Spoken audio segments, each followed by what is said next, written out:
কাজ ক্ষমতা শক্তির থিওরিটা আলোচনার পর আজকে আমরা ম্যাথ পার্ট নিয়ে আলোচনা করব। প্রথমে আমরা যে ম্যাথটা দিয়ে শুরু করবো সেটা হচ্ছে উদাহরণ 5। তোমরা যখন 5 নম্বরটা একটু পড়ো, দেখো কী বলেছে। 10 স্টোন ভরের একজন লোক 10 পন্ডের একটি বোঝা লইয়া 10 সেকেন্ডে 20 ফুট উপরে উঠিল। উক্ত সময় লোকটির অশ্বক্ষমতা বাইর করো, তার ক্ষমতাটা বের করতে হবে হর্স পাওয়ারে। এখানে দেখার বিষয় যেটা সেটা হচ্ছে 10 স্টোন ভরের, অর্থাৎ একজন লোকের ভর দেওয়া আছে স্টোন আকারে। তাহলে 1 স্টোন সমান সমান 14 পাউন্ড। আশা করি তোমরা জানো 1 স্টোন সমান 14 পাউন্ড। তাহলে আমাকে আগে ভরটা বের করতে হবে। তাহলে আমরা ফার্স্টে যে অঙ্কটা করতেছি সেটা হচ্ছে উদাহরণ 5। আমরা করতেছি উদাহরণ 5। এখানে ভর প্রশ্নের মধ্যে কী বলেছিল একটু খেয়াল করে দেখো। 10 স্টোন ভরের একজন লোক 10 পাউন্ডের একটা বোঝা লয়, অর্থাৎ লোকের ভর আছে 10 স্টোন, এর সাথে সে আরেকটা 10 পাউন্ডের বোঝা নিয়ে উপরের দিকে উঠতেছে। তাহলে তার টোটাল ভরটা কত হবে? 10 × 14 পাউন্ড প্লাস 10 পাউন্ড। এই যে স্টোনটাকে আমরা পাউন্ড বানাইলাম। আমরা জানি 1 স্টোন সমান সমান 14 পাউন্ড। তাহলে 10 স্টোন সমান সমান 140 পাউন্ড। তাহলে আমরা টোটাল ভর পাই যাব 150 পাউন্ড। কতটুকু উপরে উঠাইছে? এইচের মান বলা আছে 20 ফিট, অর্থাৎ 20 ফিট উপরে উঠায়। আর এর জন্য সময়ের পরিমাণ দেওয়া আছে 10 সেকেন্ড, অর্থাৎ 10 সেকেন্ডে সে 20 ফুট উপরে উঠেছিল। এখন আমাদের বের করতে বলা হয়েছে লোকটির অশ্বক্ষমতা। তাহলে আমরা জানি P সমান mh ডিভাইড বাই 550 × t। যেহেতু আমাদের হর্স পাওয়ারের ক্ষমতাটা বের করতে হবে এবং FPS একক, তাহলে আমরা ওইখানে ক্ষমতাটা বের করার জন্য কাজের যেই সূত্রটা আমরা লিখছি সেখানে অভিকর্ষীয় এককটা নিয়েছি এবং অভিকর্ষীয় মানটা নিয়েছি। এখানে কিন্তু আমরা জি নেগলেক্ট করেছি যেহেতু FPS একক আছে সেই জন্য। তাহলে এখন আমরা জাস্ট মান বসাই দিলেই অঙ্কগুলো হয়ে যাবে। এম এর মান কত? 150। এইচ এর মান কত? 20।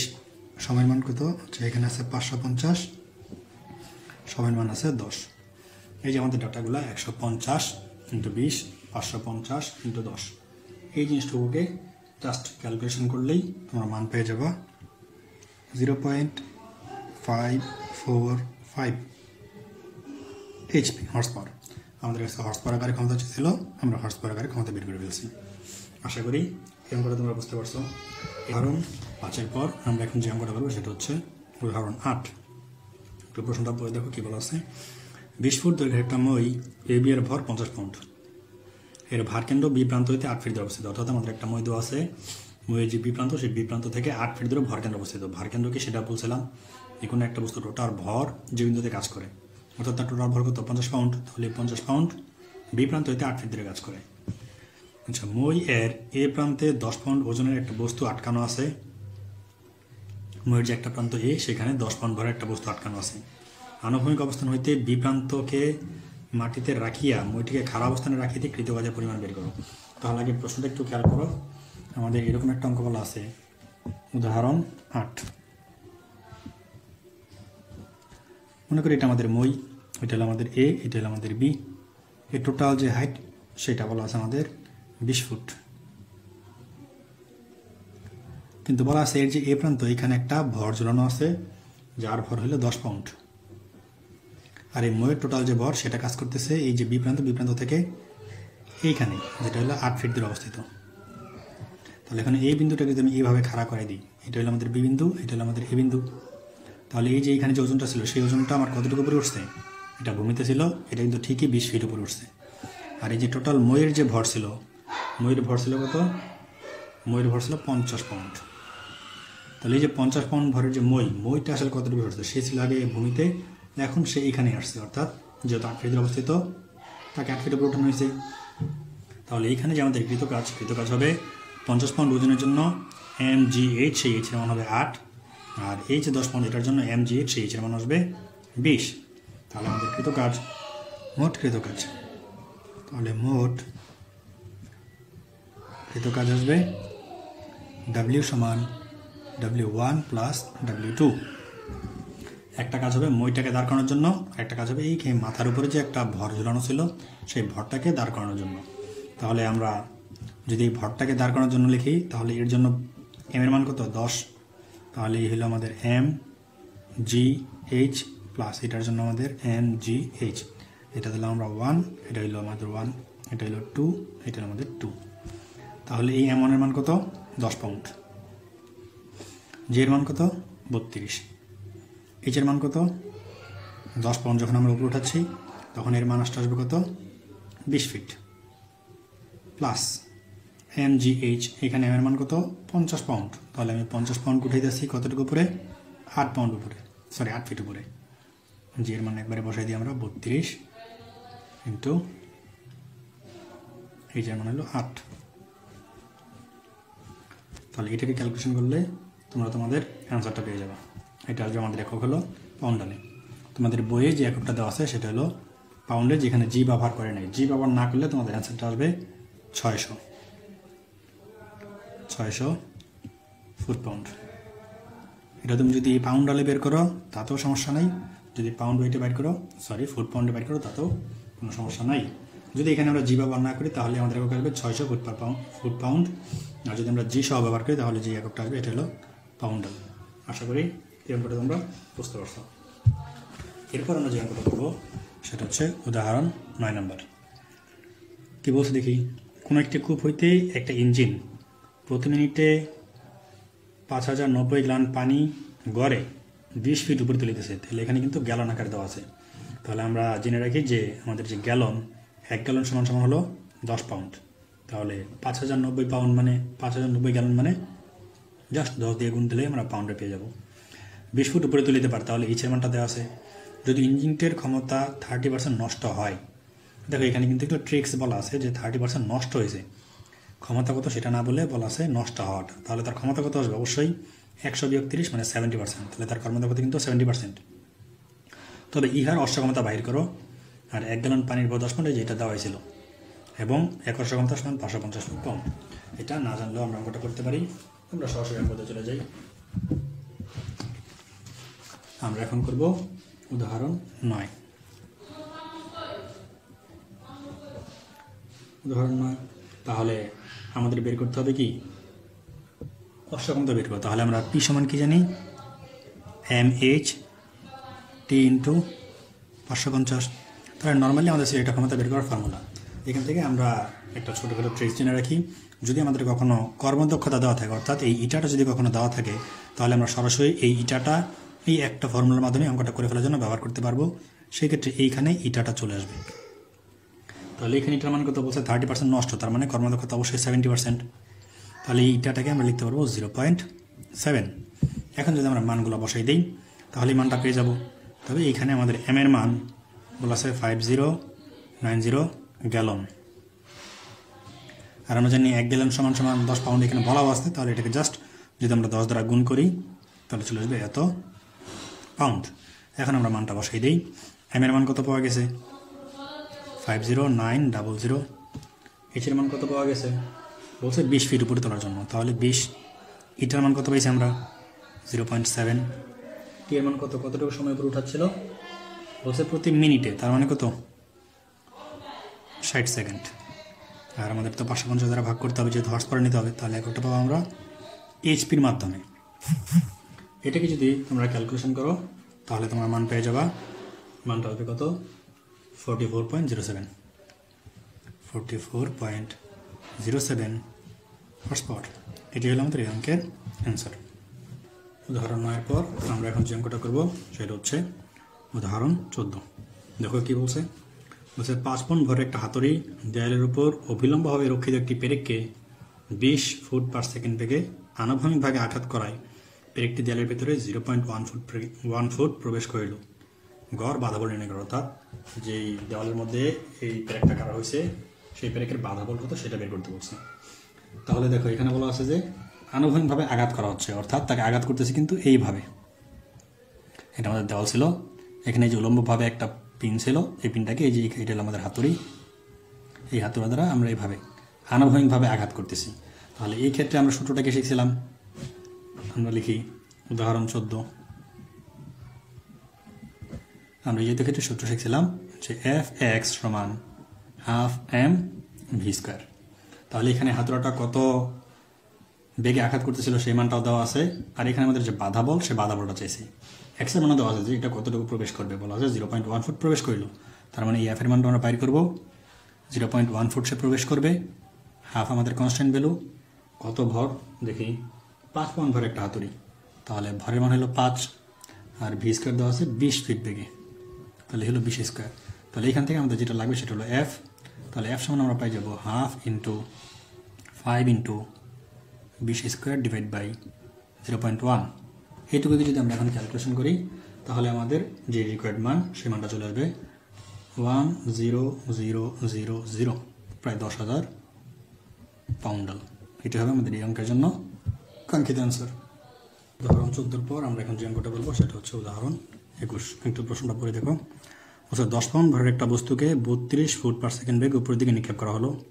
অর্ধ সেকেন্ড এবং 1 সেকেন্ড পর উহার গতিশক্তি কত হইবে? তাহলে গতিশক্তি হলো ইকেটা বের করতে হবে, যেখানে ভর দেওয়া আছে আর তার আদি বেগটা দেওয়া আছে। আমাকে বের করতে হবে অর্ধ সেকেন্ড এবং 1 সেকেন্ড পর কত, অর্থাৎ আমাকে অর্ধ সেকেন্ড এবং 1 সেকেন্ড পরে বেগটাকে বের করে নিতে হবে, শেষ বেগ, তারপর গতিশক্তি বের করবো। পরে বলা আছে দেখাও যে ফলগুলো শক্তির নিত্য সূত্র মানিয়ে চলে।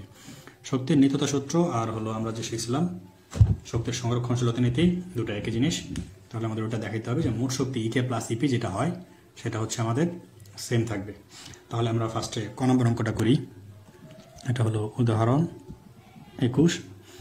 তাহলে এখানে আমাদের যেটা দেওয়া ছিল, এম সমান দেওয়া আছে 10 পাউন্ড আর তার আদি বেগটা দেওয়া আছে 32 ফিট পার সেকেন্ড। জি এর মান তো আমরা জানি 32 ফিট পার সেকেন্ড এখানে দেওয়া আছে। তাহলে আমাকে একবার বের করতে হবে 1 সেকেন্ড পর বেগ। তাহলে 1 সেকেন্ড পর বেগ কত আসবে? আমরা জানি ভি সমান ইউ মাইনাস জিটি। যেহেতু আমি উপরের দিকে নিক্ষেপ করছি সেই জন্য মন্দন হবে, তাই মাইনাস ব্যবহার করলাম। তাহলে আমাদের আদি বেগ ছিল 32 মাইনাস 32 × 0.5। তাহলে আমাদের মানটা কত আসবে? এটা যদি করি 16 বিয়োগ দিলে আমাদের মানটা চলে আসবে 16। তাহলে আমরা এখানে কিন্তু আদি বেগ পেয়ে গেলাম 16। আবার সরি, এটা আমরা হাফ সেকেন্ড পরে করছি। আর যদি আমরা 1 সেকেন্ড পরে বের করতে চাই, 1 সেকেন্ড পরে বেগটা কি আসে দেখি। তাহলে সেম ভি সমান ইউ মাইনাস জিটি, আদি বেগ 32 মাইনাস 32 × 1, তাহলে এটা হয়ে যাবে আমাদের 0। তাহলে আমরা হাফ সেকেন্ড এবং 1 সেকেন্ড পর বেগ কত এটুকু বের করে ফেলছি আগেই। তাহলে এখন আমরা বের করি যে 1 সেকেন্ড পর আগে হাফ সেকেন্ড পর গতিশক্তি আমাদের যেটা লাগবে ইকে। তাহলে হাফ এম ভি স্কোয়ার। তাহলে এই হলো আমাদের হাফ, এম এর মান বলা আছে 10 আর হলো বি স্কোয়ার, তার মানে হলো 16-র উপর স্কোয়ার। এটা করলে আমরা যে মানটা পাবো সেটা হচ্ছে 1280 ফুট পাউন্ডাল। এখন একইভাবে আমরা তো 1 সেকেন্ড পরে বেগটাও বের করে রাখছি, তাহলে আমরা 1 সেকেন্ড পর গতিশক্তি বের করে ফেলি। তাহলে 1 সেকেন্ড পর ইকে সমান হাফ এম ভি স্কোয়ার। তাহলে এখান থেকে আমরা পেয়ে যাব হাফ এম এর মান তো 10, ভি এর মান হলো 0, তাহলে আমরা গতিশক্তির মান পাই যাব 0। এইটা হলো আমাদের ক নাম্বারের অ্যান্সার, এইটা এবং এটা। অর্থাৎ যখন 1 সেকেন্ড পর বস্তুটা কিন্তু সর্বোচ্চ অবস্থানে থাকবে, তার সেই ক্ষেত্রে তার কোনো বেগ থাকবে না, তো বেগ না থাকার কারণে তার গতিশক্তির মান আসবে 0। তাহলে এখন আমরা যেটা করব সেটা হচ্ছে শক্তির সংরক্ষণশীলতা নীতি প্রমাণ করব। তারা চাইছে খ নম্বরে যে ফলাফলগুলো শক্তির নিত্যতা সূত্র মানে চলে সেটা দেখানোর জন্য। তাহলে আমরা হাফ সেকেন্ড পর গতিশক্তি জানি, 1 সেকেন্ড পর গতিশক্তি জানি।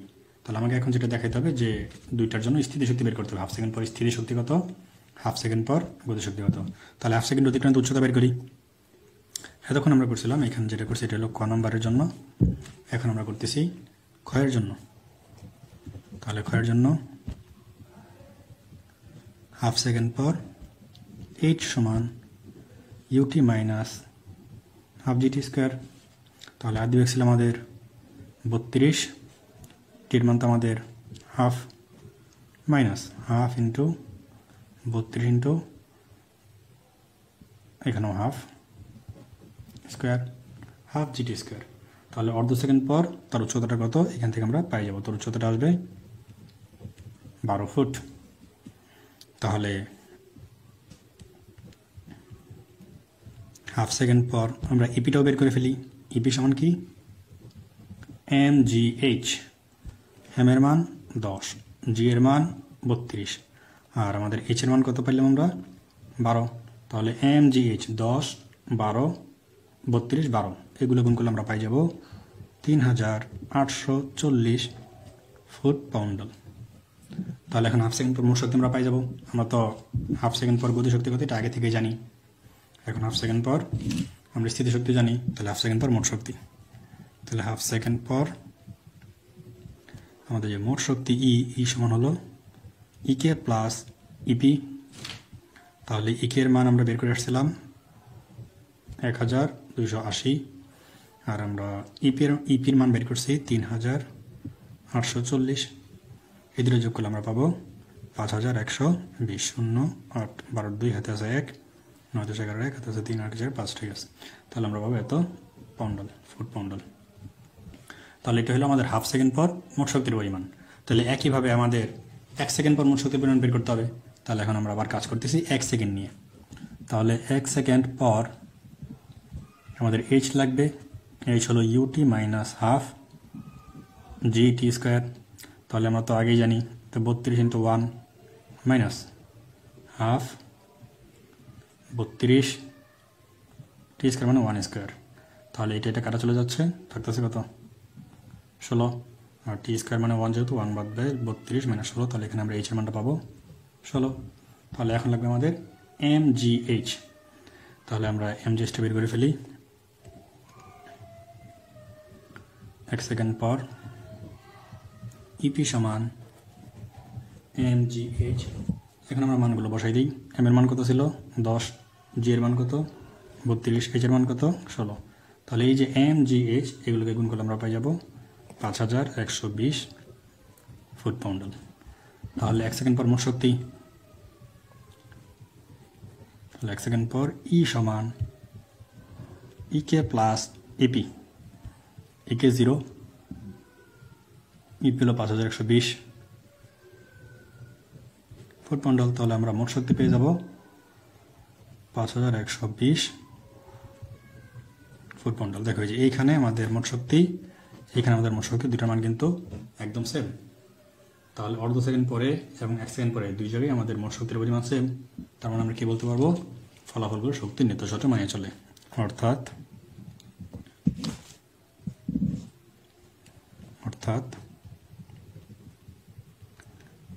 ফলাফলগুলো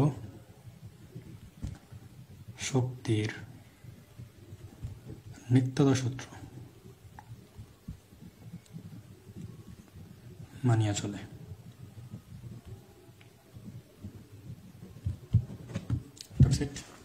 তাহলে খুব সহজেই আমরা অঙ্কটা করে ফেলতে পারছি। উদাহরণ 21-এর পর আমরা এখন যে অঙ্কটা করবো সেটা হচ্ছে উদাহরণ 22। দেখে এখানে কি বলা আছে, একটা রাইফেলের গুলি নির্দিষ্ট দূরত্বের একটা তক্তা ভেদ করিতে পারে। যদি উহার বেগ দ্বিগুণ করা হয় তবে এরূপ কয়টা তক্তা ভেদ করতে পারবে। এখানে কোনো ডাটাই দেওয়া নাই, জাস্ট বলা আছে বেগটাকে দ্বিগুণ করা হলে সেরূপ কয়টা তক্তা ভেদ করতে পারবে। আচ্ছা, তাহলে আমরা ধরে নেই উদাহরণ 22 ধরি গুলির ভর সমান এম, বেগ সমান ভি। তাহলে আমরা ইকে সমান কি পেয়ে যাবো, গতিশক্তি পেয়ে যাবো হাফ এম ভি স্কোয়ার। আচ্ছা, এখন বলা হচ্ছে এটা হলো আমাদের ইকে 1। এখন যদি আমরা শক্তিটাকে বেগটাকে দ্বিগুণ করে দিই, বলছে যদি বেগ দ্বিগুণ করা হয় তাহলে কয়টা তক্তা ভেদ করতে পারবে। বেগ যদি দ্বিগুণ করি তাহলে আমরা কি পাবো, বেগ 2 গুণ করা হলে ইকে 2 সমান হাফ এম ভি এর জায়গায় 2 স্কোয়ার, এটাই হওয়ার কথা ছিল। তাহলে এখান থেকে আমরা পাই যাব 4 into half m v square. তাহলে এখান থেকে আমরা পেয়ে গেলাম 4 ইন্টু ভি স্কোয়ার। তাহলে এখন যদি জাস্ট আমরা একটু ঐকিক নিয়মের মাধ্যমে করে ফেলি তাহলে আমরা খুব ইজিলি বুঝে ফেলতে পারবো। দেখি আমাদের এই হাফ এম ভি স্কোয়ার ভেদ করতে পারতো একটা তক্তা, তাহলে আমাদের 4 into half m v square কটা তক্তা ভেদ করতে পারবে। এটা আমাদের একটা তক্তা ভেদ করার জন্য প্রয়োজনীয় শক্তি। তাহলে এখানে আমরা লিখে ফেলতে পারবো সমান 4 ইন্টু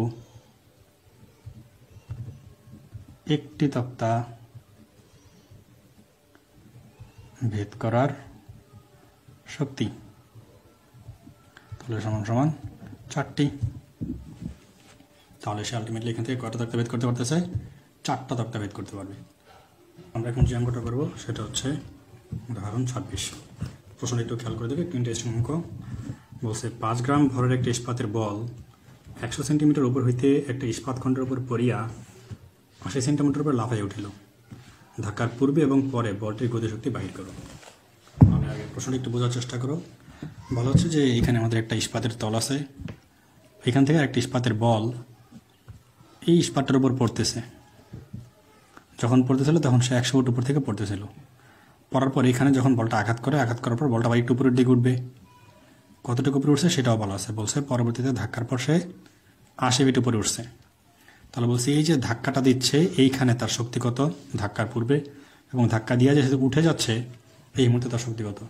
তাহলে একটু চিন্তা করে দেখো, যখন বস্তুটা এখানে এসে আঘাত করতেছে তখন তার মধ্যে যে পরিমাণ শক্তি আছে সেই শক্তি নিয়ে শেষ আঘাত করতেছে, অর্থাৎ এখানে তার যে পরিমাণ শক্তি সঞ্চিত ছিল এই শক্তিটা নিয়ে শেষ আঘাত করবে। তাহলে এখানে আমরা mgh বের করে দিলে হয়ে যাবে। সিমিলারভাবে বস্তু যখন উপরের দিকে উঠতেছিল তখন সে কী পরিমাণ শক্তি নিয়ে উঠতেছে, তার মধ্যে যে পরিমাণ শক্তি আছে সেই শক্তি ব্যয় করে সে এখানে যাইতে পারবে।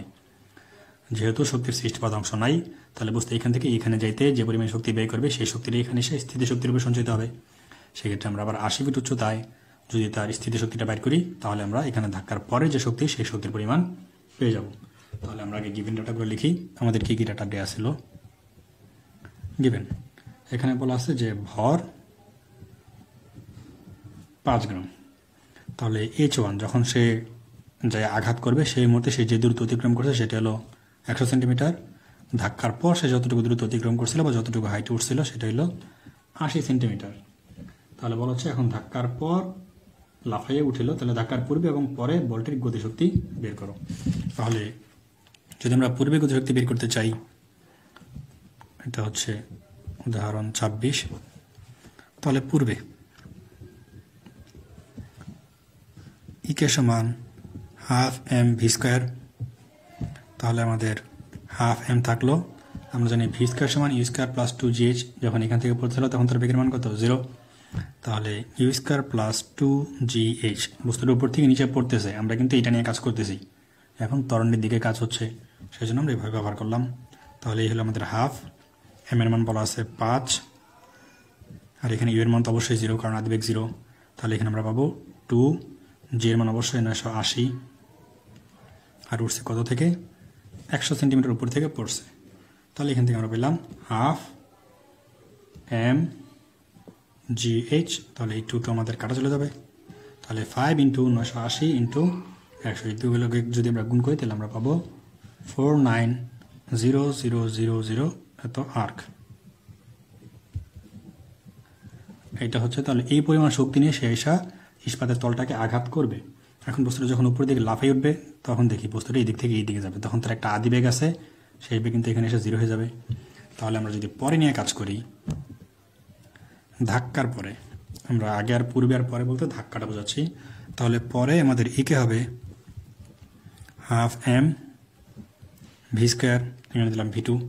তাহলে আমাদের হাফ এম ভি স্কোয়ার সমান হলো ইউ স্কোয়ার প্লাস, এখানে মাইনাস আসবে, মাইনাস 2gh, এগুলো হলো সব 2। এখন বস্তুটা কিন্তু এখান থেকে এদিকে যাচ্ছে, তার শেষ বেগ কোথায় যাবে 0 হয়ে যাবে। তাহলে সেই সাপেক্ষে আমরা যদি এটাকে রূপান্তর করি, এটাকে আমাকে একটু সাইডে লেখা নিলে ভালো হতো, সেটাকে আমি একটু সাইডে লেখা গিয়ে করে নিই, তাহলে তোমাদের বুঝতে সুবিধা হবে। তাহলে এখানে ছিল আমাদের ভি2 স্কোয়ার সমান ইউ স্কোয়ার মাইনাস 2gh2। যদি এটাকে আমি 0 বসাই তাহলে ইউটি স্কোয়ার মাইনাস 2gh2, তাহলে এই যে ইউটি স্কোয়ার সমান আমরা পাবো 2gh2। তাহলে এইখানে আমাদের যে শক্তির মান, সেই শক্তির মানটা আমরা এখন বসাইতে পারবো কত 2gh2, কারণ এখানে যে শক্তিটা আছে সেটা হলো আদিবেগ। বস্তু এখন এইখান থেকে উঠতেছে, ওঠার সময় যে শক্তিটা নিয়ে উঠতে সেটা হলো তার আদিবেগের মান। তাহলে এখানে আমরা ব্যবহার করবো 2gh2। তাহলে এখানে আমরা সরাসরি বসাই দিলাম হাফ এম, ইউ স্কোয়ারের মান হলো 2gh2। তাহলে এই হলো আমাদের হাফ। এম এর মান তো আগে যা ছিল তাই 5, এখানে আছে 2, এই 2টা অবশ্য কাটা চলে যাবে। জি এর মান আগের মতো 980, এখন এইচ এর মান হবে 80। যদি এখন এই ডাটাগুলো আমরা বসাই দিই তাহলে এখন আমরা যে মানটা পাবো সেটা হবে 392,000 আর্ক। এই জায়গাটা একবার একটু খেয়াল করার চেষ্টা করো, হয়তো কনফিউশন লাগতে পারে। বস্তু ধাক্কার পূর্বে উপর থেকে নিচে নামতেছে, তার আদি বেগ 0, যখন সেই দিকে এসে পতিত হচ্ছে তখন তার শেষ বেগ যাই হোক না কেন সেই বেগ নিয়ে সেই সেখানে আঘাত করবে। শেষ বেগের জন্য যে পরিমাণ শক্তি সঞ্চিত হবে সেটা হবে তার মোট শক্তি। তাহলে এই মুহূর্তে যে শক্তির পরিমাণ সেটা হবে হাফ এম ভি স্কোয়ার। কিন্তু বস্তুটা যখন উপরের দিকে গতিশীল ধাক্কার পরে, তাহলে সেইখান থেকে একটা বেগ নিয়ে উঠে যাচ্ছে, তাহলে তার এখানে আদি বেগ আছে, শেষ বেগ কিন্তু নাই। তাহলে সে কী বেগ উঠে যাচ্ছে, এই মুহূর্তের বেগটা নিয়ে আমরা যে শক্তিটা বাই করবো সেটাই তার গতিশক্তি। তাহলে এখানে আমরা শক্তি ব্যবহার করবো অবশ্যই এখানকার আদি শক্তি। তাহলে এখানে আমরা ব্যবহার করছি half m u two square. এখানে কিন্তু আদি শক্তি, আদি বেগ। তাহলে এই আদি বেগটা কত সেটা আমরা এই সূত্রের মাধ্যমে এখান থেকে বাইর করে নিলাম। যেহেতু বস্তুটা এখানে ওঠার পর শেষ বেগ 0 হয়ে যাবে, সেখান থেকে আমরা আদি বেগের মান পাই গেলাম 2gh2। এটা এখানে বসাই দিলেই ম্যাথমেটিক্যাল এখন ক্যালকুলেশন করলে তোমরা এই মানটা পাই যাবা। আশা করি অঙ্কটা তোমরা খুব ইজিলি বুঝতে পারছো। এখন এরপর আমরা যে অঙ্কটা করবো সেটাও একটা ইন্টারেস্টিং অঙ্ক, একটু খেয়াল করে দেখো। বলা হচ্ছে 6টি মার্বেলের পাথরখণ্ড একটার উপর আরও একটা রাখিয়া মোট 12 ফুট উঁচু একটি স্তম্ভে সাজাইতে কত কাজ করিতে হইবে তাহা নির্ণয় করো। দেওয়া আছে যে প্রতি খণ্ডের উচ্চতা 2 ফুট এবং ভর 50 পাউন্ড। তাহলে এখানে মার্বেলের পাথর বলা আছে। আসলে মনে করো যে আমরা ইট একটার উপর একটা রাখবো, এরকম একটা কন্ডিশন যে এখানে একটা আমাদের ইট রাখা হয়েছে, এর উপর আমরা আরেকটি ইট রাখবো, এর উপর আমরা আরেকটি ইট রাখবো, এর উপর আমরা আরেকটি ইট রাখবো। তাহলে এখানে একটু চিন্তা করো তো, আমাদের এই যে প্রথম ইটটা রাখার জন্য আমাদের কি আসলে কোনো কাজ করতে হয়েছে? সে কি কোনো উচ্চতায় আছে? সে অবশ্যই 0 উচ্চতায় আছে। তাহলে প্রথম ইটটাকে রাখার জন্য আমার কিন্তু কোনো কাজ করতে হয়নি। তাহলে পরের যে এটাকে রাখার জন্য আমাকে 2 ফুট উপরে উঠে দিতেছে। 2 ফুট কেন? কারণ প্রত্যেকটার হাইট হলো 2, এটার 2, এটার 2। তাহলে এটাকে রাখতে হলে আমাকে উঠে যাবে এইখানে 4, এটার জন্য 6, আরেকটার জন্য 8। তাহলে এইভাবে আমার কিন্তু উচ্চতাটা বাড়া লাগতেছে। তাহলে আমার এখানে আসলে কৃত কাজ আমরা করতেছি উদাহরণ 27। তাহলে আমরা জানি মোট কৃত কাজ, একবার লিখে ফেলি। মোট কৃত কাজ ডাব্লিউ সমান, আমরা মোট কয়টা খণ্ডকে উপরে রাখতেছি? বলা আছে 6টা পাথর। তাহলে আমাদের কাজ হবে 6টা total, W1, W2, W3, W4, W5, W6। 6টা পাথর উপরে আমাদের 6বার কাজ করতে হবে। তাহলে আমরা যদি অভিকর্ষ এককের কাজগুলো করি, আমরা জিটাকে বাদ দিচ্ছি, অভিকর্ষ এককের কাজ করতে হবে। তোমরা যদি জি নিয়ে করো কোনো সমস্যা নেই, আমি বারবার বলে দিচ্ছি, জি ব্যবহার করা না করো তোমার ইচ্ছা। তবে যদি কখনো হর্স পাওয়ার বের করতে হয় সেই ক্ষেত্রে যেটা ব্যবহার করা যাবে না, এফপিএস এককে অন্তত। তাহলে এখানে লিখবো আমরা কি mh1, ভর সবগুলোর সেম, তাহলে এম নিয়ে আমাদের কোনো সমস্যা নাই। তাহলে আমি লিখতে পারি mh1, mh2, mh3, mh4, mh5 plus mh6, সবগুলোতেই এম আছে, এমটাকে আমি কমন নিয়ে নিলাম। তাহলে এখন যেটা বলতেছিলাম, যেহেতু আমি 6টা পাথর খণ্ড রাখতেছি, প্রথম খণ্ড রাখার জন্য কিন্তু আমার কোনো হাইট প্রয়োগ করা লাগতেছে না। অর্থাৎ প্রথম খণ্ডের জন্য h1 হলো আমাদের 0, পরটার জন্য আমাকে কাজ করতে হবে 2 ফিট উপরে রাখতে হবে, 4, 6, 8, 10। টোটাল যেহেতু আমার 12 ফিট, তাহলে আমি 10 ফুট উচ্চতায় একটা ইট রাখবো, তার উচ্চতা সহ এটা হবে 12 ফিট। তাহলে এখন আমার এর মান বলাই ছিল যে 6টা মার্বেল পাথরের খণ্ড একটার উপর রাখিয়া যদি 12 ফুট উঁচু করে সাজাইতে হয়, তাহলে মোট কৃত কাজ বের করো, যেখানে প্রতি খণ্ডের উচ্চতা 2 ফুট এবং ভর 500 পাউন্ড। তাহলে এখানে আমরা বসাই দিলাম ভরের মান 500 পাউন্ড। আর এখানে আমাদের টোটাল থাকতেছে কত? 4, 5, 6, 6, 6, 12। আর এটাকে তোমরা যোগ বিয়োগ গুণ ভাগ করে খালি বসাই দিবা। বসাই দিলে তোমাদের যে মানটা আসবে সেটা হবে 15000 ফুট পাউন্ড। আমার কাছে ক্যালকুলেটর না থাকায় হয়তো আমি সব ক্যালকুলেশনগুলো তোমাদের দেখাইতে পারতেছি না। এর আগেগুলো আমি হয়তো দেখাই দিয়েছিলাম, এখন আমার কাছে ক্যালকুলেটর নাই, সেই জন্য আমি দুঃখিত। তাহলে এগুলো তো আশা করি করতে পারবা, এটা জাস্ট ক্যালকুলেটর বসাই দিলেই আমাদের মানটা চলে আসবে। তাহলে এখানে 0, 2, 4, 6, 8, 10 এটুকু যোগ করে এটাকে গুণ করে দিলেই তোমাদের এই মানটা চলে আসবে। আশা করি এই অঙ্কটুকু তোমরা বুঝতে পারছো। তারপরে আমরা যে অঙ্কটা করবো সেটা হচ্ছে উদাহরণ 28। একটু খেয়াল করে দেখো, 500 পাউন্ড ভরের এবং 4 ফুট চক্রগতির ব্যাসার্ধ। চক্রগতি মানে যে চক্রাকারে ঘুরে, তাহলে তোমাদের নিশ্চয়ই ঘূর্ণন গতি সম্পর্কে একটু ধারণা আছে। তাহলে চক্রগতির জন্য আমরা সেই ঘূর্ণন গতিটাকে নিয়ে কাজ করতে হবে। তাহলে চাকা সেকেন্ডে 150 বার ঘুরে, তাহলে এখান থেকে আমাদের ওমেগাটা বের করে নিতে হবে, ইহার গতিশক্তি বের করো। তাহলে ঘূর্ণন গতির জন্য গতিশক্তি কি আমরা জানি? না জানলেও এখন জেনে যাব, সমস্যা নাই। এই হলো আমাদের উদাহরণ 28। তাহলে ঘূর্ণন গতির জন্য ইকে হইল হাফ আই ওমেগা স্কয়ার। এখানে এই যে আইটাকে বলা হয় জড়তার ভ্রামক। জড়তার ভ্রামক। আর ডাব্লিউটা তো তোমরা জানো কৌণিক বেগ। তাহলে হলো এই যে আই, এই আইকে আবার একটু ভাঙায় লেখা যায়, আইকে লেখা যায় এম কে স্কোয়ার। আর এম কে স্কোয়ার তো আমরা ছিলই। এই এম হলো ভর আর কে হলো চক্রগতির ব্যাসার্ধ। এই আইটা আসলে কাজ করে এরকমভাবে যে কোনো একটা দণ্ডের সাপেক্ষে কোনো একটা বস্তু যে ঘুরতেছে সেই সাপেক্ষে। তাহলে এই যে দণ্ডের সাপেক্ষে তার যে ব্যাসার্ধ, সেই ব্যাসার্ধটা হলো কে এর মাধ্যমে প্রকাশ করে, এটাকে বলা হয় চক্রগতির ব্যাসার্ধ। তাহলে এখানে সব মানগুলো দেওয়া আছে, আমরা যদি একটু বসাই দিই। এই হলো হাফ, এমন বলা আছে 500 পাউন্ড ভরের। তাহলে এই হলো আমাদের 500 পাউন্ড ভরের, বলা আছে 4 ফুট চক্রগতির ব্যাসার্ধ বিশিষ্ট। তাহলে কে এর মান বলা আছে 4 ফুট, বলা আছে প্রতি সেকেন্ডে 150 বার ঘুরে। তাহলে ওমেগা সমান আমরা জানি কি 2 পাই এন, এন এর মান বলা আছে প্রতি সেকেন্ডে সে ঘুরতেছে 150 বার। আর এখানে স্কোয়ার আছে ই স্কোয়ার। তাহলে এই ডাটাগুলো যদি আমরা বসাই দিই ক্যালকুলেটারে, জাস্ট আমাদের মান চলে আসবে 35.45, 35.5, তাহলে 35.5 ফুট পাউন্ডাল LBL। তাহলে এটা হলো আমাদের 28 নম্বর অঙ্ক চলে গেল। এরপর আমরা যে অঙ্কটা করব সেটা হচ্ছে 30, 29 নম্বর, প্রায় 30-এর মতো। 30-এর মধ্যে একটু অ্যাডিশনাল কেস আছে, সেই জন্য 30টা বেছে নিয়েছি। 29 নম্বর একদম ইজিলি পেরে যাবা। কি বলছে দেখো, 144 পাউন্ড ভরের এক ব্যক্তি 56 পাউন্ড ভরের একটি ইট নিয়া। তাহলে লোকের ভর দেওয়া 144, আবার সে 56 পাউন্ড ভর নিয়ে যাচ্ছে। তাহলে টোটাল ভর কিন্তু এটাকে অ্যাড করে আমাকে বাইর করে নিতে হবে এম এর মান। তাহলে এটাকে অ্যাড করলে আমরা পাবো কত, 200 পাউন্ড। ইট লইয়া 20 ফুট দীর্ঘ একটি সিঁড়ি বাইয়া উঁচে উঠিল। তাহলে এই যে সে সিঁড়ি যে বাইতেছে, আমরা মই বা সিঁড়ির কথা বলছিলাম, এটার কথা বলা আছে 20 ফিট। তাহলে 20 ফুট দীর্ঘ একটা সিঁড়ি বাই উপরে যেতেছে। তাহলে আমরা কিন্তু এখন লম্বালম্বি যেহেতু কাজ করতেছি, তাহলে আমি এই 20 ফুট থেকে এই হাইটটা আমাকে বের করে নিতে হবে। আমি বলছিলাম, তোমরা একটু খেয়াল করে দেখো বা পুরো ভিডিওটা দেখলে ক্লিয়ার হবে বিষয়টা। তাহলে উচ্চ উঠিল, সেটি আনুভূমিক তলের সাথে 30 ডিগ্রি কোণ। এই যে আনুভূমিক তলের সাথে সে 30 ডিগ্রি কোণ করে আছে। ওই ব্যক্তি কত কাজ করলো, তাহলে কৃত কাজ বের করতে বলছে।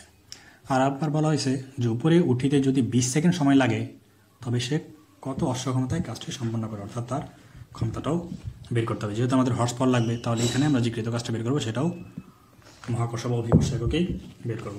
তাহলে এখন আমরা করতেছি উদাহরণ 30।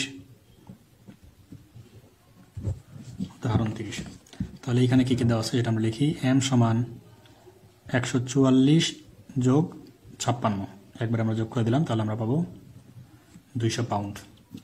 তারপর বলেছে সে 20 ফুট, সরি এখানে আমাদের সিঁড়িটা দেওয়া আছে, এটার মান দেওয়া ছিল, আচ্ছা যেটা ধরে নিই আমরা, ধরে নিলাম এক্স। এখানে এক্স সমান দেওয়া আছে 20 ফুট, আর আমাদের অ্যাঙ্গেলের পরিমাণ দেওয়া আছে 30 ডিগ্রি। তাহলে আমি এখানে একটু ছোটো করে ছোটোটা এখানে, তাহলে তোমাদের বুঝতে একটু সুবিধা হবে। তাহলে এই যে এই দূরত্ব, এটাই হলো আমাদের এক্স। এক্স সমান 20, এই মানটা দেওয়া আছে, এটা দিলাম আমি এ বি সি, আর এই অ্যাঙ্গেলটা দেওয়া আছে 30 ডিগ্রি। তাহলে তোমাদের আসলে আলটিমেটলি বের করতে হবে কি, বিসি। যেহেতু সে উপর দিকে যাচ্ছে, তাহলে বি থেকে সি এর দূরত্বটা কত, এই দূরত্বটা আমাদের লাগবে। তাহলে আমাদের অতিভুজ জানা আছে, আমাদের লম্বটা বের করতে হবে। তাহলে আমরা কি সাইন ব্যবহার করবো না কস ব্যবহার করবো?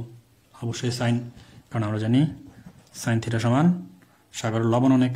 তাহলে লম্ব মানে এইচ, বিসি যেটা, এটাকে আমরা এইচ ধরে নিলাম, বিসি বাই এক্স, সাগরে লবণ অনেক। তাহলে এখান থেকে আমরা এইচ পেয়ে যাব এক্স সাইন থিটা। এক্স মান বলা আছে 20, সাইন 30 ডিগ্রি, আর সাইন 30 ডিগ্রি মান তোমরা জানো হাফ। তাহলে আমরা এখানে মান পাই যাবো অবশ্য এইচের মান 10। এখন আমরা জাস্ট বসে দিলে হবে আমাদের কৃত কাজ। অতএব কৃত কাজ ডাব্লিউ সমান এম এইচ, যেহেতু অভিকর্ষে এক এক করবো, এম এর মান তো 200, আর এইচের মান পাইলাম 10। তাহলে জাস্ট আমাদের 2000 ফুট পাউন্ড। আমরা কিন্তু অভিকর্ষ এককে করছি, যেহেতু আমাদের হর্স পাওয়ারটা বের করতে হবে সেই জন্য।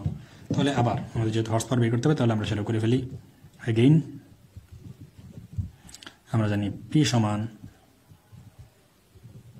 M h by t into 550। তাহলে এম এইচ এর মান আমি অলরেডি বের করে ফেলছি 2000। টির মান আমাকে বলা ছিল কত, টির মান বলা ছিল 20 সেকেন্ড, টির মান বলা ছিল 20 সেকেন্ড। তাহলে এখানে হলো 20 ইন্টু 550। এখন যদি এটাকে জাস্ট একটু ক্যালকুলেটারে বসায় তোমরা সমাধান করো, তাহলে তোমাদের মান চলে আসবে 0.182 এইচপি, হর্স পাওয়ার। এটা এই ক্ষমতাটা প্রয়োগ করে সে কাজটা করছিল। তাহলে আশা করি এই জিনিসটুকু বুঝে গেল।